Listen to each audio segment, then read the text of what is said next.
Welcome to the Clayton Tyner podcast, where I help you view current issues through the ancient wisdom of Scripture. This week, Google released its new AI update, Google Gemini.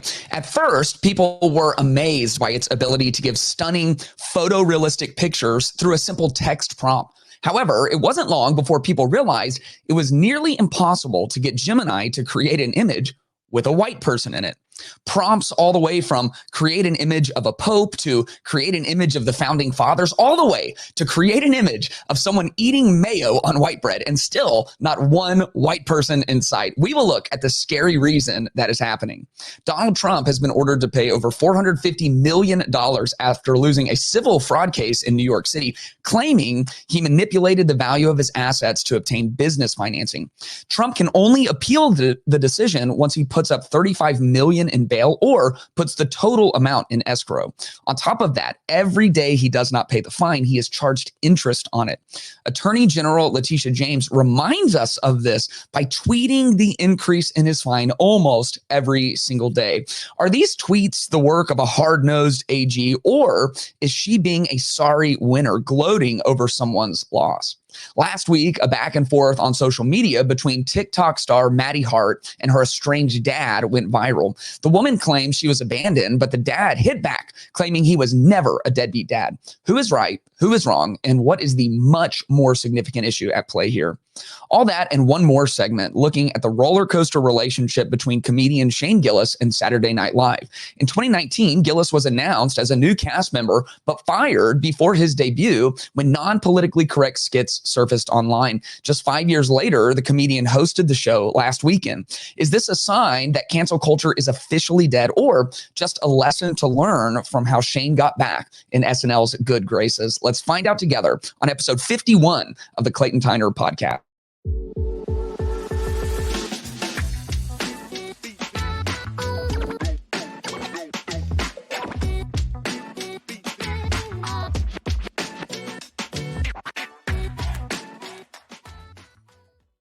Welcome to episode 51. We did it. We are hitting a lot of cool milestones. I want to welcome all the new subscribers. We officially passed 900 subscribers. We are in the 900s, which means there's only one thing left to do. We got to put a comma in it. Yes. Next stop, 1,000. That is beautiful. We are on our way up. We are officially the fastest growing podcast named the Clayton Tyner Podcast. Wow. So I want to thank you guys for your support. Those of you who have been rocking with me. If you're new to the podcast, what we do here, I'm a pastor. I lead a church called Meta Church in San Antonio. You can check out what we do at metachurch.tv or youtube.com/metachurch. All of our sermons are on there. But what I spend most of my time doing is studying scripture and, trying to prepare and present a great sermon every week. But in the meantime, there's all these things happening out in the world. And this podcast is to take 3 or 4 topics that are floating in the news and do my best to look at them through a biblically informed worldview, or the way that we say it on the podcast, looking at current events through the lens of the ancient wisdom of Scripture. This helps kind of pull us out of our entrenched political ideologies, sometimes find some nuance in the middle. And so if you are a believer, I hope that this helps you practically in your walk. If you're not a believer, then I hope this is informative to you of what living out the Christian life might actually practically mean if we try to live with that kind of Christian worldview. If you want to go deeper into the content of the podcast, or you just want to help support the work that I'm doing here, I'd love for you to check out patreon.com/Clayton Tyner. On the Patreon, you can find all kinds of new content. There are a few different membership routes to go. I'm posting exclusive content. You can get early access to content. You get links for live question and answers once a month. And so head on over to patreon.com/Clayton Tyner. Just help support what's going on here. The podcast does cost me a little bit of money to run. I'm not trying to get rich, just trying to cover my costs and have more opportunity to interact with you. So again, that's patreon.com/Clayton Tyner. And without any further ado, let's get to our first 3 points.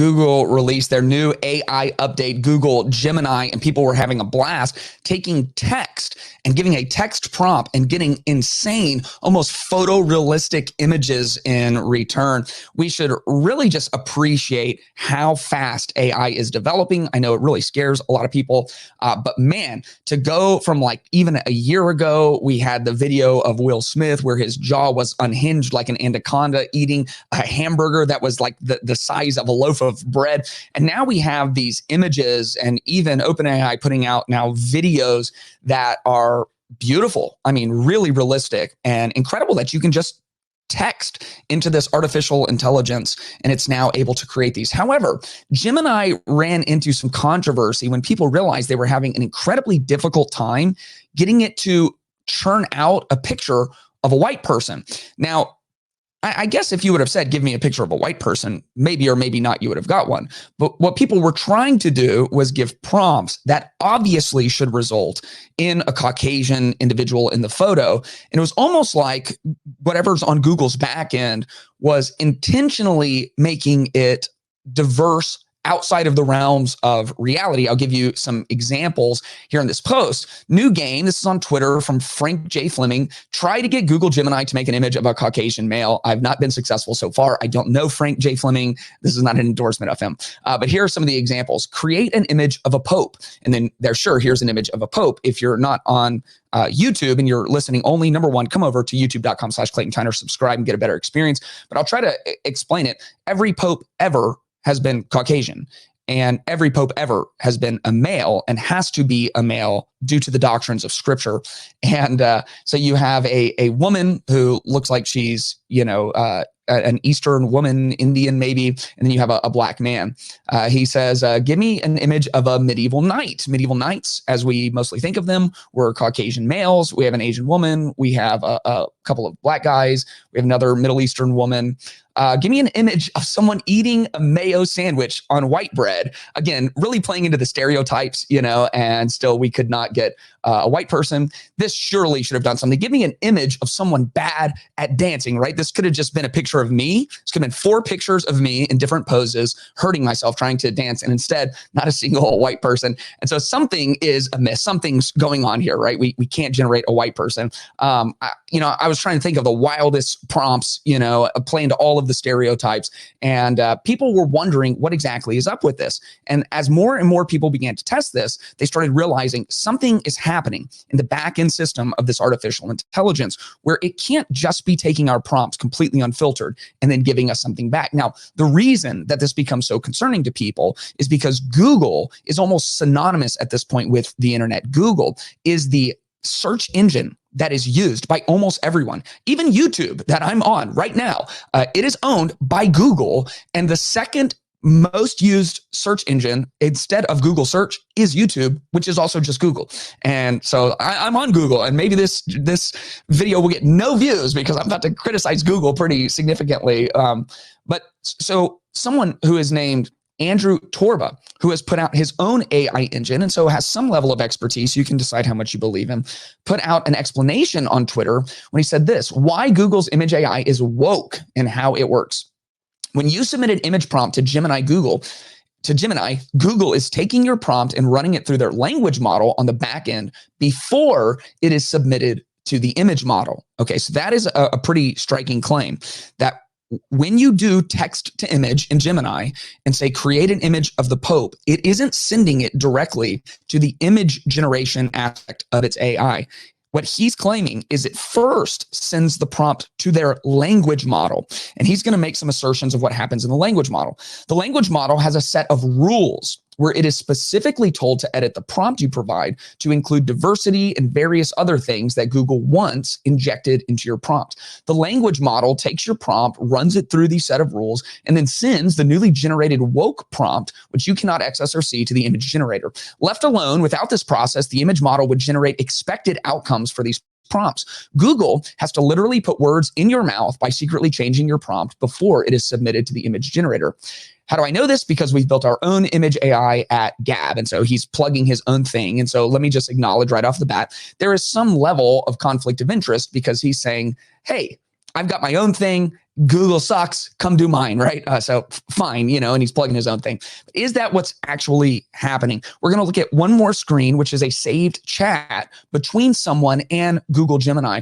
And this person is an engineer as well, who knows how to actually feed prompts into the language model of an AI and get it to respond with some of how it actually operates on the back end. And these are the kind of conversations that are kind of creepy that we run into with these AI chatbots sometime. Now, for some reason, the images aren't showing up, and so fair enough, but we can see the text.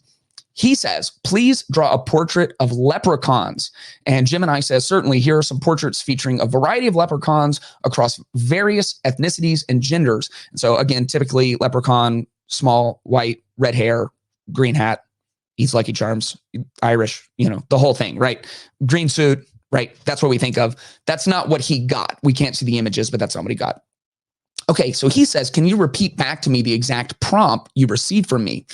And Gemini says, absolutely, and repeats back the exact prompt. He then says again, can you repeat back to me the exact prompt you received from me in order to generate the images of the leprechaun above? Absolutely, the prompt I received was, please draw a portrait of leprechauns.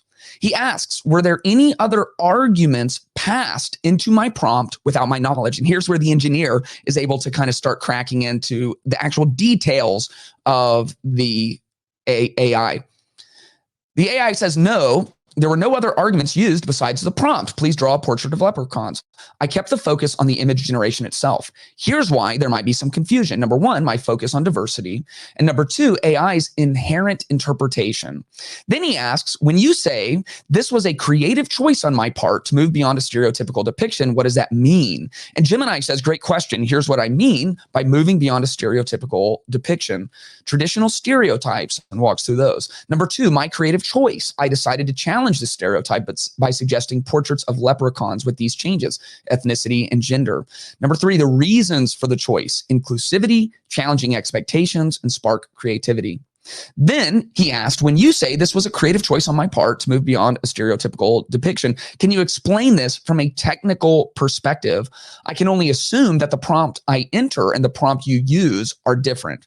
And Gemini says, you're absolutely right. Here's a breakdown of what happens technically when you request images, and I aim for a more diverse representation. Number one, your original prompt, this is what you see in the starting point of the interaction. This is the starting point. This is what you wrote, and it's the starting point. Then number two, my internal prompt modification. To expand the range of images, I internally adjust your prompt in a few ways. I add keywords like diverse, inclusive. I specify ethnicities. And number two, phrasing. Instead of just portrait, I might use portraits of a variety of leprechauns. Number three, image generation. The modified prompt is then fed into the image generation, and then filtering sometimes. So this is exactly what Andrew Torba claimed happened. When you submit an image prompt to Gemini, Google is taking your prompt, running it through the language model on the back end before it is submitted to the image model. So this is Gemini itself affirming exactly what is being claimed, that your words and what you're asking for to this artificial intelligence, they're taking it, rephrasing it for you, adding words, filtering words, rephrasing it, and then returning your results. The questions that people have is what happens when this just happens on Google search, when you can no longer find the information that you're looking for because the information that you actually want might fall out of some arbitrary parameters set by someone who might have different ethics than you, different morality than you, different politics than you. What happens when one company that maintains so much dominance in our primary mode of information gathering can then take your words and reframe them and make them exactly what they want to be? People will call this Orwellian. George Orwell, of course, wrote these fantasy novels, these fiction novels that were pushing back at the authoritarian rule that Orwell was seeing throughout the world. And one of the primary means of control is beginning to control the language. He talks about this in 1984 when we talk about newspeak in that book and how certain words are not allowed and people have to use the right kind of phrases.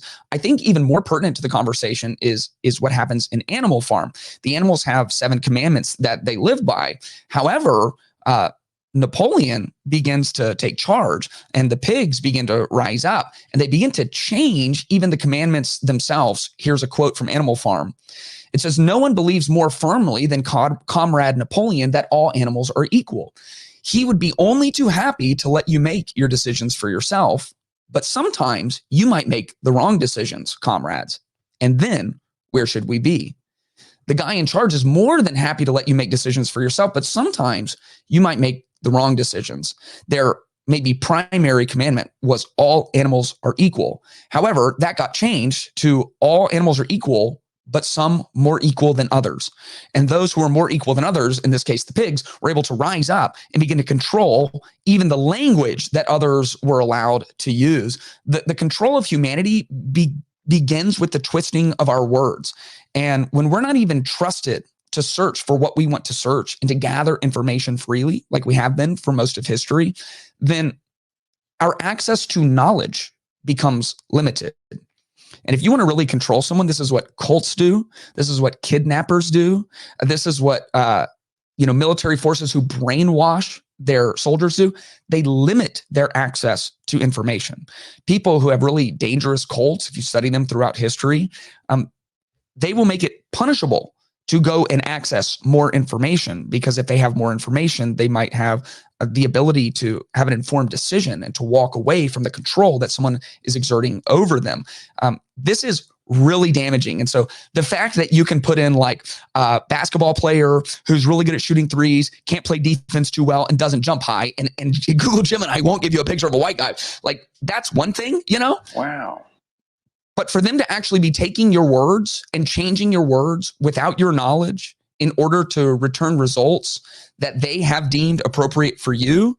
Look, you could just put Google Gemini into this quote from George Orwell. Look, no one believes more firmly than Google Gemini that all people are equal. And Google Gemini would be only too happy to let you make decisions for yourself. But sometimes you might make the wrong decisions. And then where would we be? Sometimes you might ask for the wrong information, and then where would we be? This is not a new problem by any stretch of the imagination. As a matter of fact, when we look at the ancient wisdom of Scripture and the depiction of the fall of humanity from perfection into chaos and sin, what we see is the deliberate twisting of our words. That's the very first thing that leads to the very first sin. In Genesis 3, the serpent was the most cunning of all the wild animals that the Lord God had made. And he said to the woman, "Did God really say?" Let me take your prompt into the back end, rearrange some of it, and then give you a new outcome. Did God really say you can't eat from any tree in the garden? And the woman said to the serpent, "We may eat the fruit from the trees in the garden, but about the fruit of the tree in the middle of the garden, God said, you must not eat it or touch it, or you'll die." "No, you will certainly not die," the serpent said. "In fact, God knows that when you eat it, your eyes will be open. You'll be like God, knowing good and evil." And the woman saw that the tree was good for food, delightful to look at, and it was desirable for obtaining wisdom. And so she took some of the fruit and ate it. She also gave some to her husband who was with her. And the eyes of both of them were opened, and they knew they were naked. And they sewed fig leaves together and made coverings for themselves.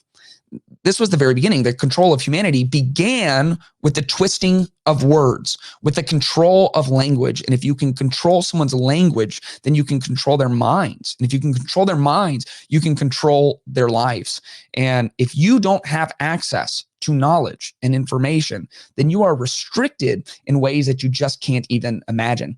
Now, Google may see itself as pure of heart and pure of intention. Their tagline is "Do no evil," but our hearts can be incredibly deceiving. And our vision for what is best for the world is very finite because we are finite beings. We're very limited.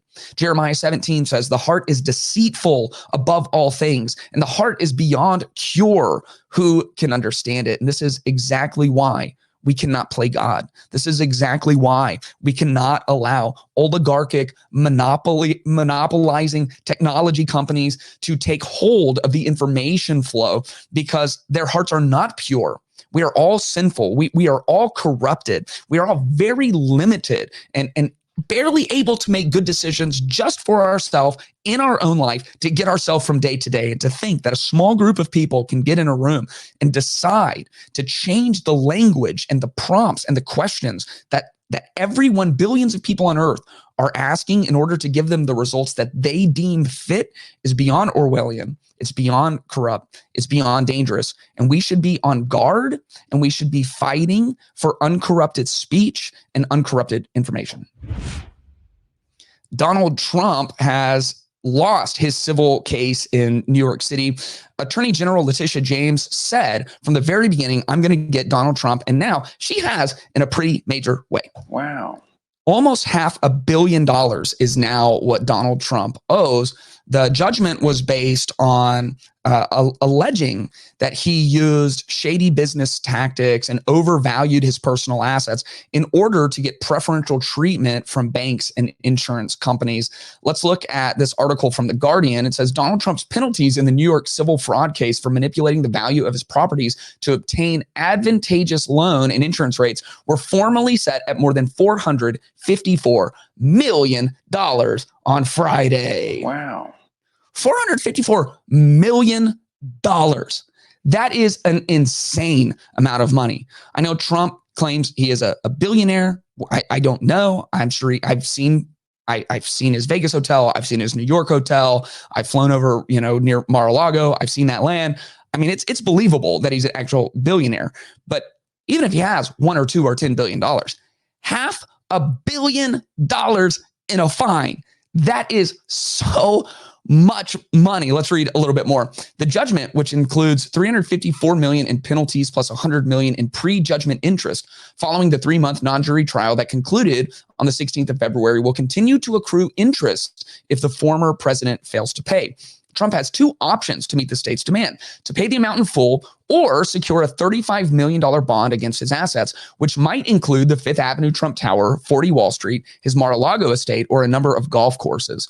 In the finalized ruling, Judge Arthur Engoron also ordered Trump's adult sons to both pay quite a bit of money. The former president, who has repeatedly described the prosecution as a witch hunt, denies all wrongdoing. The substantial penalties ordered by Engoron have sparked a new round of acrimonious comments between Trump and the New York Attorney General Leticia James over the case.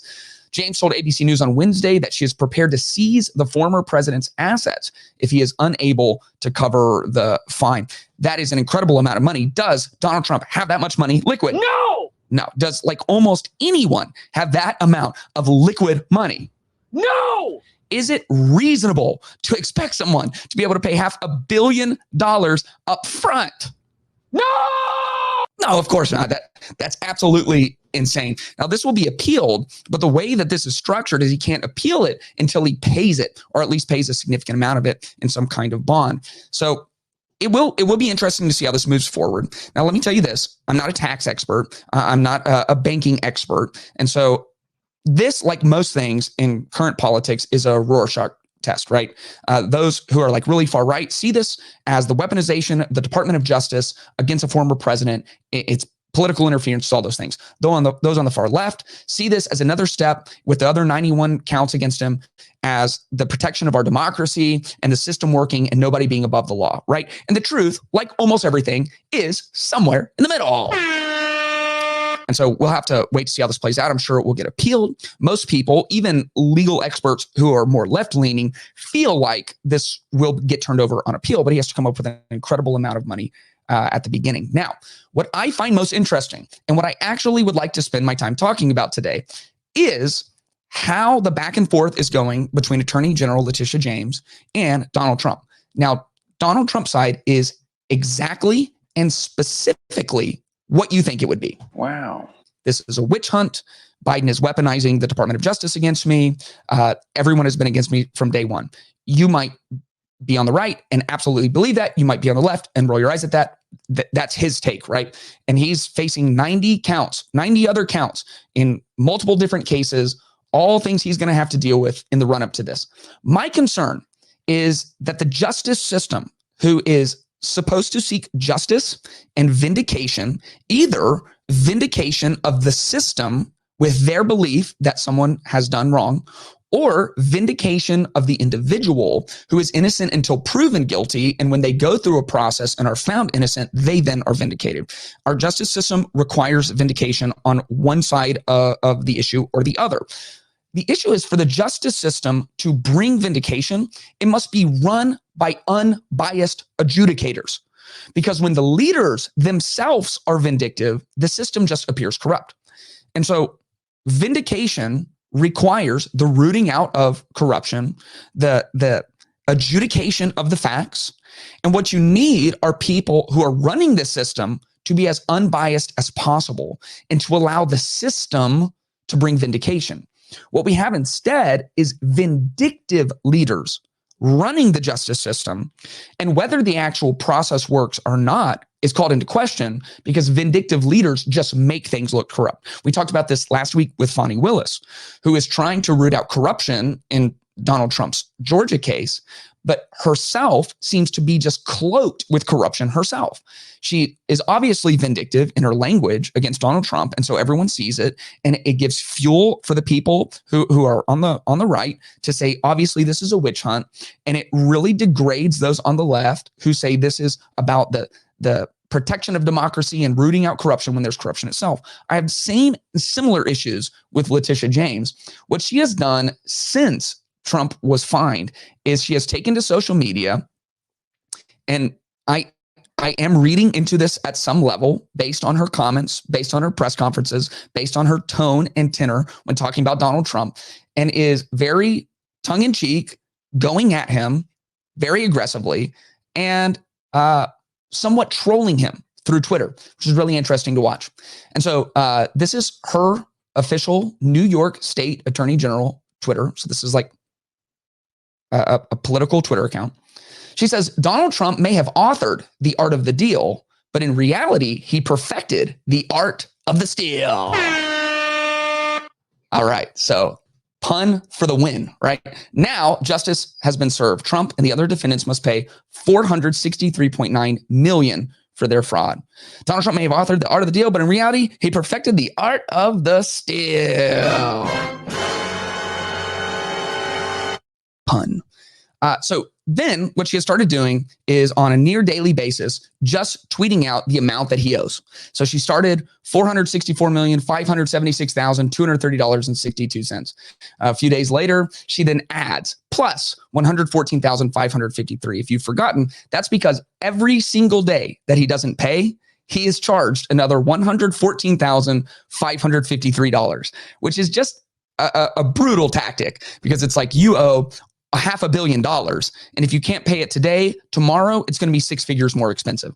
And if you can't pay it this month, then it's going to be 9 figures more expensive. Like it's just kind of like insult to injury at some point, right? So I'm not actually super interested in where you sit on like, he absolutely should pay this. He's the worst businessman. He's shady. Or like, there's no way Mar-a-Lago is only worth $18 million. And this is so corrupt. And obviously it's going to get turned over on appeals. What I want to focus on is the justice system itself and what we expect of our leaders in the justice system and what ancient wisdom tells us we should expect when leaders are trying to execute justice. In Romans 12, Paul wrote, live in harmony with one another. Do not be proud. Instead, associate with the humble. Do not be wise in your own estimation. And here's the big one. Do not repay anyone evil for evil. Give careful thought to do what is honorable in everyone's eyes. What great advice. Give careful thought to do what is honorable in everybody's eyes. There is a way to execute justice, I believe, even in our incredibly politically bifurcated world where everyone is just entrenching deeper and deeper into their sides, not really even to look at facts, really not willing to criticize their own person, their own nominee in any reasonable way because it feels like they're a traitor to the cause. So a really, really bad, disgusting kind of political climate that we're in, that there is still a way to give careful thought to what is honorable in everyone's eyes. So if you really believe that Donald Trump has defrauded the state of New York or the city of New York City to the tune of hundreds of millions of dollars, then you allow a judicial process to play out, and you do it as the attorney general with fervor and with conviction, but without vindictiveness. And as soon as you bring vindictiveness into the equation, then you're stealing from the process and bringing to the personal. The process is supposed to vindicate one side or the other. The process is, in essence, vindictive in that way. It is pushing for vindication. When you become vindictive, you bring your bias into the equation and you make the entire system feel like it is moving in a corrupt direction. The prophet Micah said, he has shown you, O mortal, what is good. God has shown us, mortals, what is good. And what does the Lord require of you? To act justly and to love mercy and to walk humbly with your God. Can you imagine a world where Attorney General Leticia James genuinely believed that her city had been defrauded by this person, Donald Trump, hundreds of millions of dollars, and she went through the process and she was under conviction, like spiritual, serious conviction, and she was forthright and she was meaningful and she took calculated steps and ended up the same outcome, but on the other side, just gave careful thought to what is honorable in everyone's eyes. Listen, I know we're in an election. I know not everyone is happy with this. It's my job as the Attorney General to look out for my state. I genuinely believe that the state is owed a lot of money. I pity anyone who has to put up this kind of money. I'm sure it is going to affect him in very negative ways, and I hope the best for him, and I look forward to the city of New York being made right. The people who are on the right still are going to call it a witch hunt.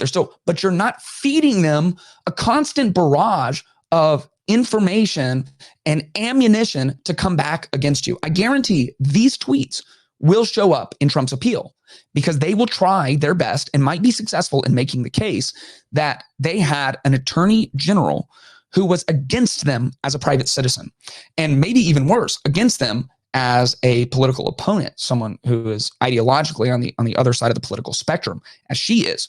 So if you are living in New York City, Kevin O'Leary, Mr. Wonderful from Shark Tank, he's been all over the news saying this isn't about defending Trump. What I'm saying is, I would be crazy to continue doing business in New York City, not just because of the facts of this case, but if the attorney general will personally attack someone, will vindictively come after me, then I'm just going to take my business somewhere else.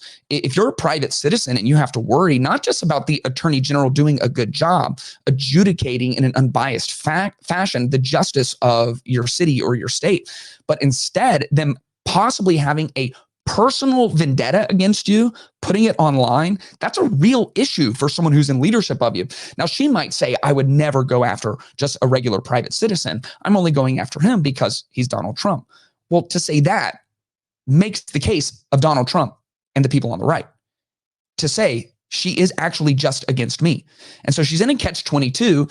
Either she's willing to go after private citizens, and obviously no one's comfortable with a vindictive leader as their attorney general, or she's only specifically vindictive against Trump, which just completely makes his narrative at least credible that this is a witch hunt.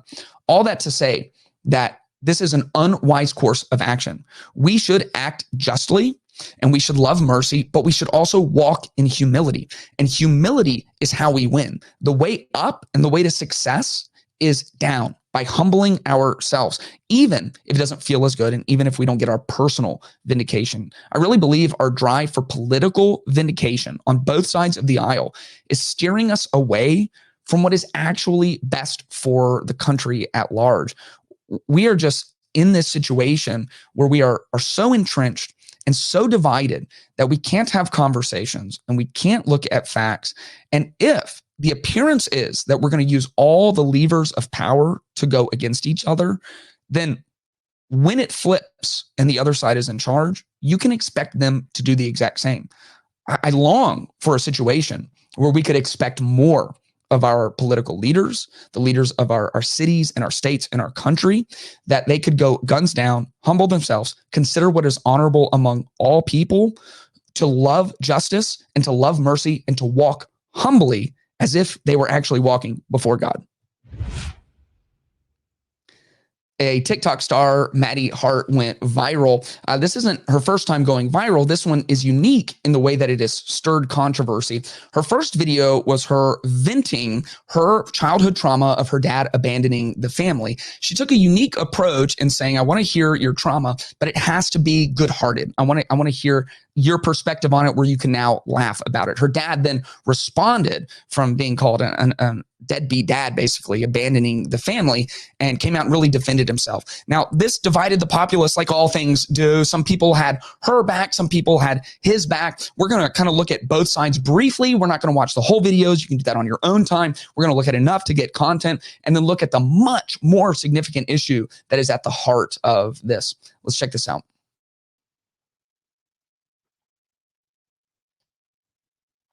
What's a piece of trauma that you have that's funny? It has to actually be funny. I'll go first. My dad abandoned my family when I was 5 years old. That is a wife and 4 kids. He abandoned us and then pursued amateur breakdancing. So you may be wondering, like, this has to be funny. My dad abandoned me, my mom, and 4 kids. It's like, well, what's funny? Well, she's going to get to that because her dad is like the oldest breakdancer of all time. And he got really good. He like blew up. Like he became like a D-list celebrity status, like viral breakdancer. He became like the oldest actively competing breakdancer in the world. Then he got on Good Morning America and talk shows, and Washington Post wrote about him, and he went super viral, and he did all these interviews, and he danced with Paul Abdul. And here, I'll show you. Let's see, take a look at this 60-year-old breakdancer. Yes, 60 years. All right. Then she goes through that, you know, it is sad. Like he can't remember her birthday. He didn't help with medical bills is what she claims. And so now let's look at a little bit of the dad's response. 6 a.m. to do some work.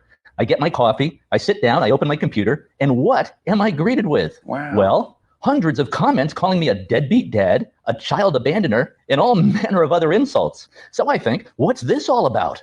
Well, after a few minutes of investigation, I discover that my daughter, Maddie, has made a video about me. She's a screenwriter in Hollywood.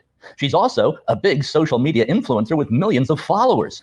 So I don't know if anyone else grew up on like PBS kids morning shows, but this guy sounds like every narrator of every show that was ever on PBS Kids. Drop a comment if you agree. All right, so he's going to rewatch her video and go through it and kind of react to it. So let's get to his thoughts in the end of it. At least I think we do. But a few corrections are in order, or at least a few things that need to be put in context. First, I can see that as a 5-year-old, Maddie would see her dad as having abandoned the family. One day I was living there. The next day I wasn't. Oh, wow. You just described the definition of abandonment. Let's see your take on it. And that will look like abandonment to a child. But married couples do get divorced about half the time in America. And I was just living a mile or so down the street in LaGrange, Illinois. We just weren't living under the same roof. Now, about not paying medical bills, that's just not correct. Here was the financial arrangement of the divorce.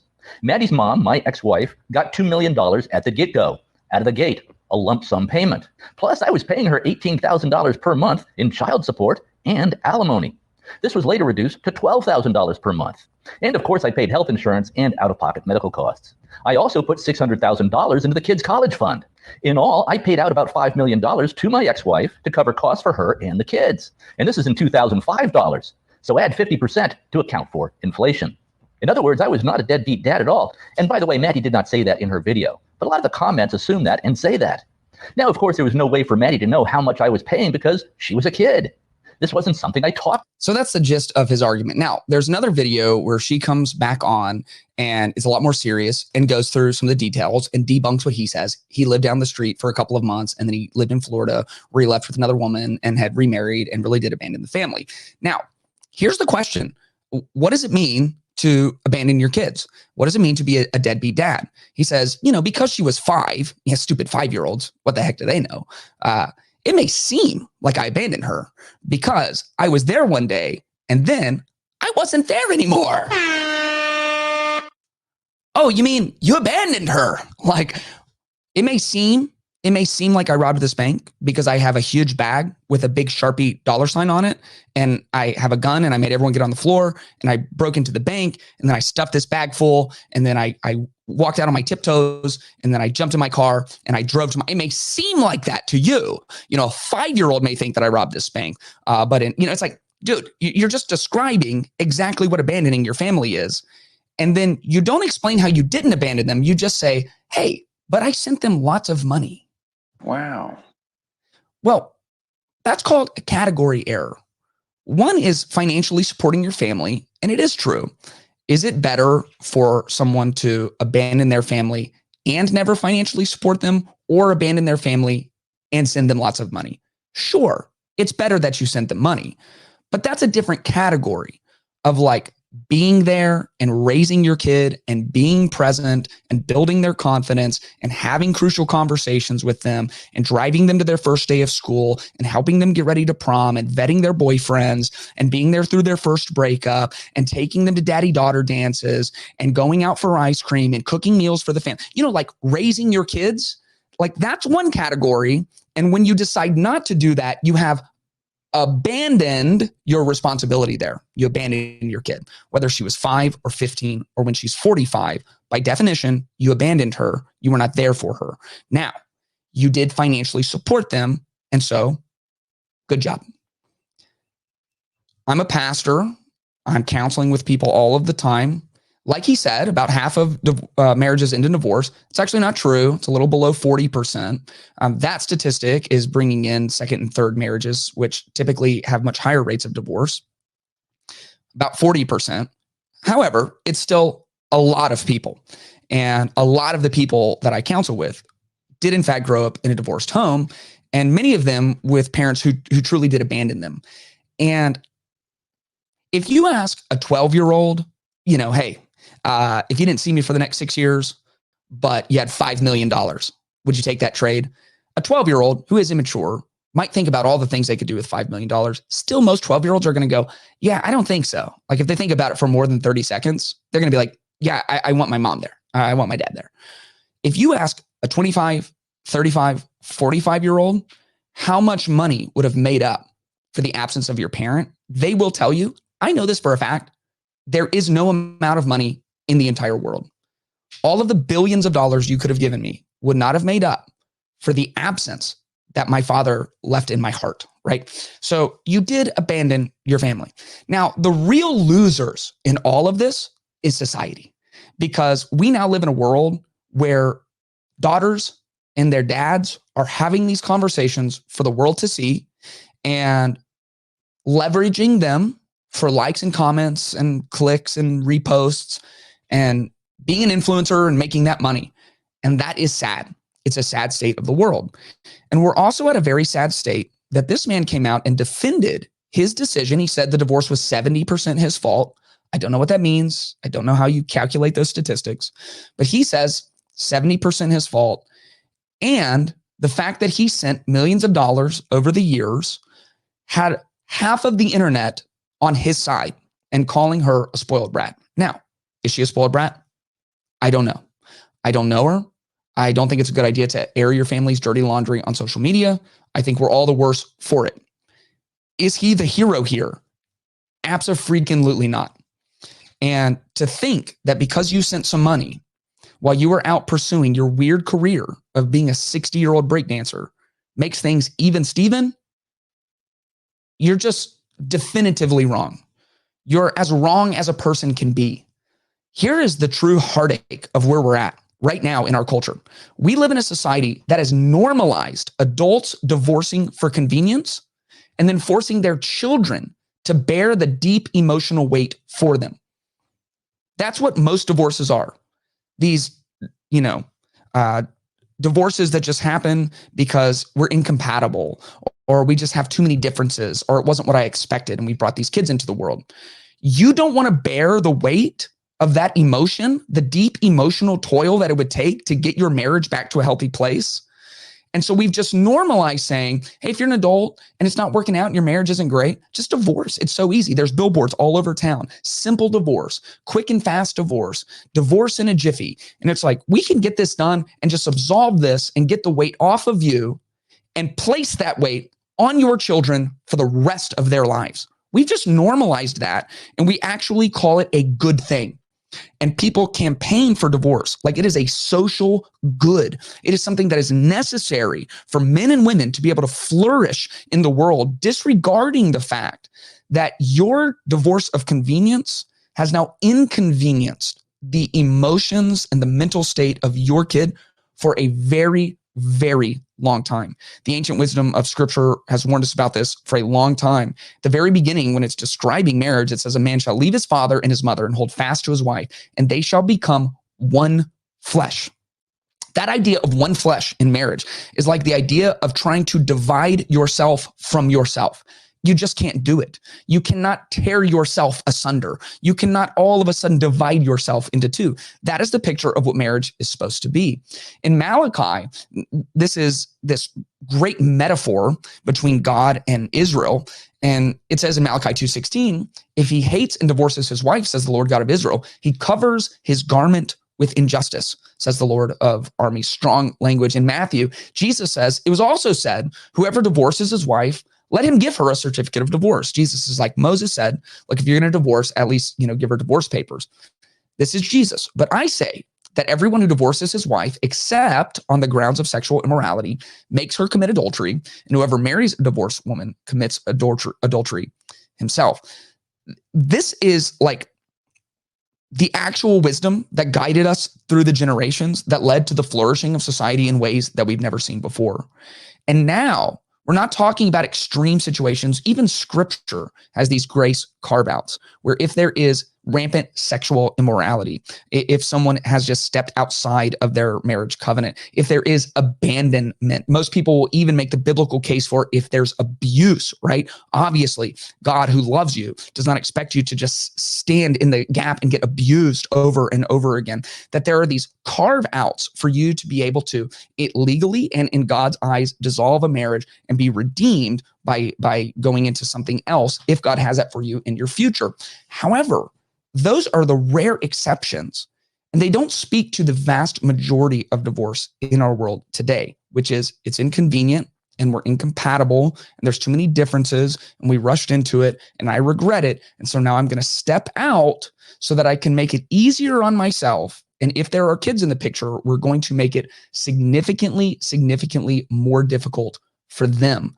There are all kinds of statistics that show the immense damage of fatherless homes. I mean, it is undeniable. It is actually the number one cause for almost every social ill that we are dealing with today. It's the number one causal link between teenage pregnancy and drug abuse in teenagers and high school dropouts and domestic violence in young men's future. All of these things link directly to dads who abandon their responsibility and then feel like they've done something right because they send some money back in. Listen, the Lord can redeem all things. If you have been through a divorce, the Lord can redeem that. If someone has abandoned you or stepped out on your marriage, the Lord can redeem these things. I know this firsthand, but when you submit your life to him, for God to redeem things, you have to submit fully to him and what he has for your future.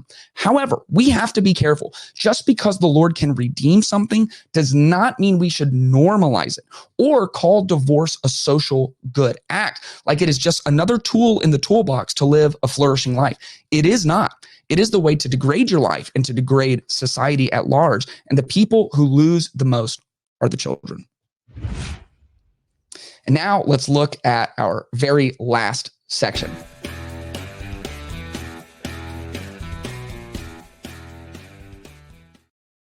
Comedian Shane Gillis was hired by Saturday Night Live back in 2019. This was an incredible opportunity. I mean, it is one of the jobs that has led more comedians to huge stardom and fame and fortune than maybe anything else. Shane Gillis had been running a YouTube channel where he did all kinds of skit and sketch comedy. He got their attention, but he was fired a short time later. He was actually fired before he ever even debuted on the show. And this made a lot of news because back in 2019, cancel culture was really getting fired up and another comedian got canceled. However, Shane Gillis went on to quite a bit of fame in his own right. And now, just 5 years later, he found himself hosting Saturday Night Live, not being in the cast, but being the featured host that they brought in to be the focal point of the entire show. So why did Saturday Night Live have a change? Here's the New York Times. Shane Gillis finally appears on Saturday Night Live. The comic was fired from the show in 2019 before ever appearing on it. History he barely mentioned when he hosted on Saturday. So here's the story. Finally given the opportunity to take the stage at NBC's Studio 8H, the comedian Shane Gillis did not say much about how he'd been fired as a cast member from Saturday Night Live before appearing in a single episode. Instead, Gillis, who has since gone on to become a popular stand-up and podcaster, delivered an opening monologue that perhaps suggested he and SNL, Saturday Night Live, were both better off having followed separate trajectories. Gillis, who has performed in stand-up specials like Beautiful Dogs on Netflix and is co-host of Matt and Shane's Secret Podcast, was announced to be an SNL cast member in September 2019. Just days later, SNL reversed course and dropped him from the lineup following criticism of resurfaced podcast segments in which Gillis used a slur to describe Chinese people and performed a caricature accent, and used a homophobic slur to refer to the filmmaker Judd Apatow and comedian Chris Gethard, as well as the presidential candidate Andrew Yang and Senator Bernie Sanders. So he got taken out for quite a few things. Returning to SNL nearly 5 years later as a guest host, Gillis did not take a scorched earth approach in his monologue like when Norm Macdonald appeared as a host in 1999. If you've never seen that, you should definitely watch that. So Shane Gillis has gone on to fame in his own right. Shane Gillis has a YouTube special that he put out on his own that has over 20 million views. Off the success of that, Netflix then put him on a contract. He released a stand-up special that stayed in the top 10 of all things viewed on Netflix for a very long time. One of his claims to fame is his podcast, Matt and Shane's Secret Podcast, has more Patreon members than any other podcast, I believe, on earth.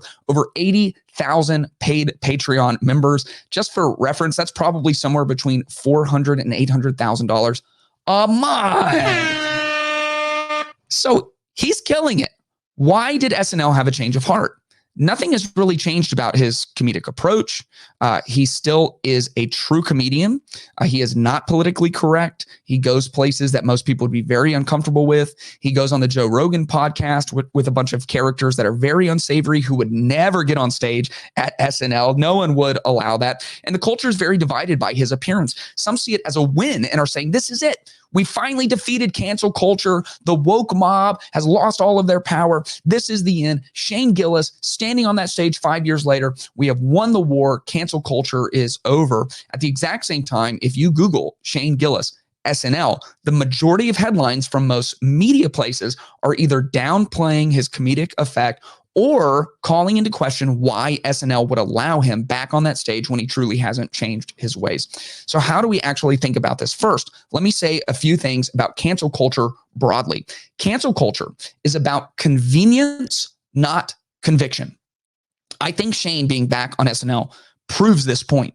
Cancel culture is about what is convenient in the moment, not an actual conviction that you have. Cancel culture is an opportunity to virtue signal in lieu of having actual virtue. And so whatever is convenient at the time to put your name behind, to put your social media accounts behind, to put a sign in your front yard, whether you believed it 2 years ago or not, whether you actually hold a strong conviction, whether you would still hold to it if there was a gun to your head or not, cancel culture is about virtue signaling, doing something that costs you nothing and gets you social credibility that you can do from the convenience of your home that just signals, I'm a part of the in crowd and I understand what is culturally appropriate today, not because I have a strong sense of conviction about it, but because I don't want to be blacklisted in society and I want some instant social credibility with very, very little cost. And I think what we're seeing is that cancel culture will ultimately follow the money. When it is profitable to cancel someone, that's what they will do.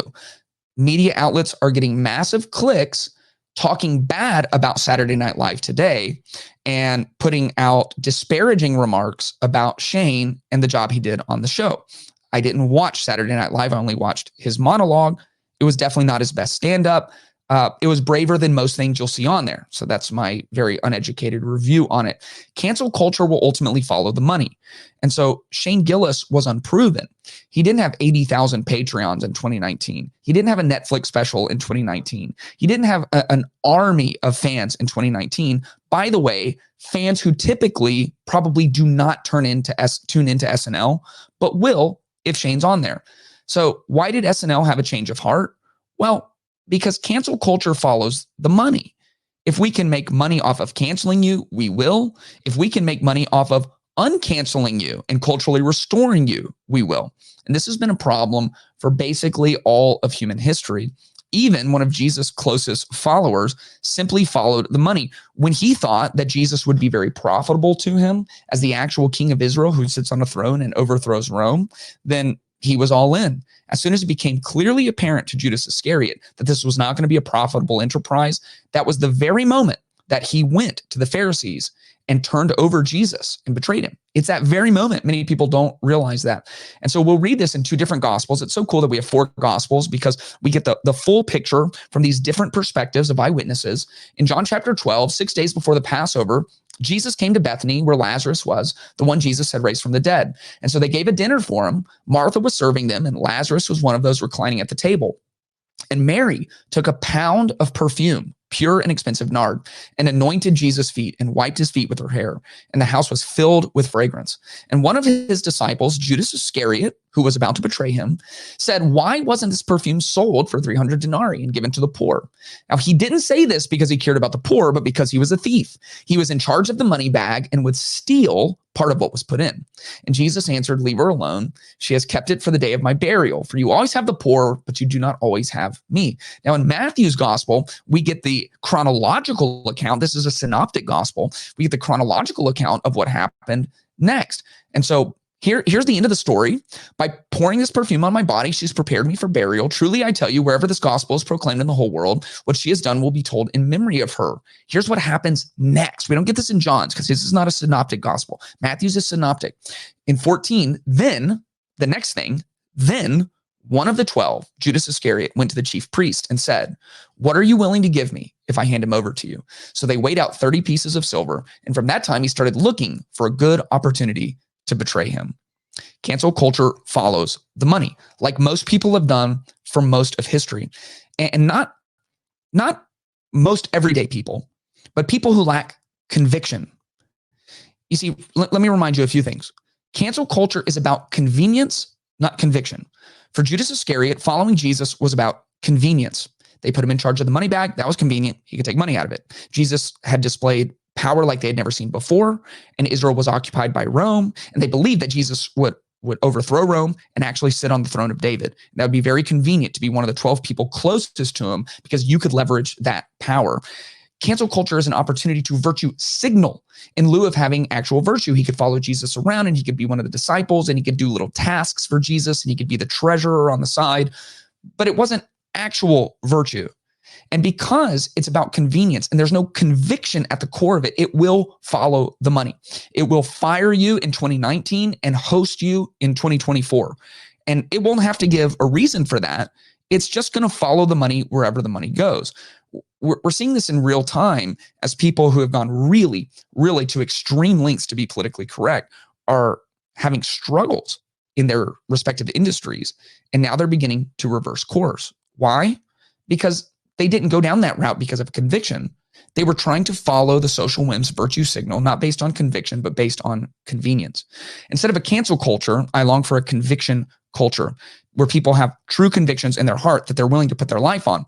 Conviction culture requires true integrity and will take a loss even amidst social and financial pressure. Jesus asked his disciples one day, "What good is it for someone to gain the whole world, yet to forfeit their soul?" And that is a question that we should be asking ourselves as well. Am I going along to get along? Am I being swept along by the current of culture based on what is convenient for me? Am I signaling out virtue without having true integrity? Am I just living to follow the money or status or fame? Or am I willing to stake my life on something? Do I have conviction around something? Am I willing to take a loss and to do something that costs me just because of the conviction that I have at the core of who I am? This has been episode 51 of the Clayton Tyner podcast. Man, I am so thankful for you guys. I would love for you to subscribe. We are in the 900s now on the subscriber count, which means the only thing left to do is to put a comma in it. Let's get to 1,000. We made the first rung of the YouTube partner program, which means I get some more helpful tools in the YouTube studio on the back end. Once we hit 1,000 though, we'll be eligible to actually get ad share, have more support coming into the podcast so we can continue to expand what we're offering. Speaking of different offerings, go to patreon.com/Clayton Tyner. Make sure you're subscribed here on the YouTube and shout out to my wife, Katie Tyner. We just celebrated her 40th birthday in style. It was a week-long affair. We had a ton of people, a bunch of our friends in. We did an 80s themed party. It was so much fun. All of our family was there. Then we had a romantic getaway. I'm talking. That's all I'll say about that. Happy birthday to you, babe. And thanks for always listening. I'm so thankful for all of you. I will see you on episode 52.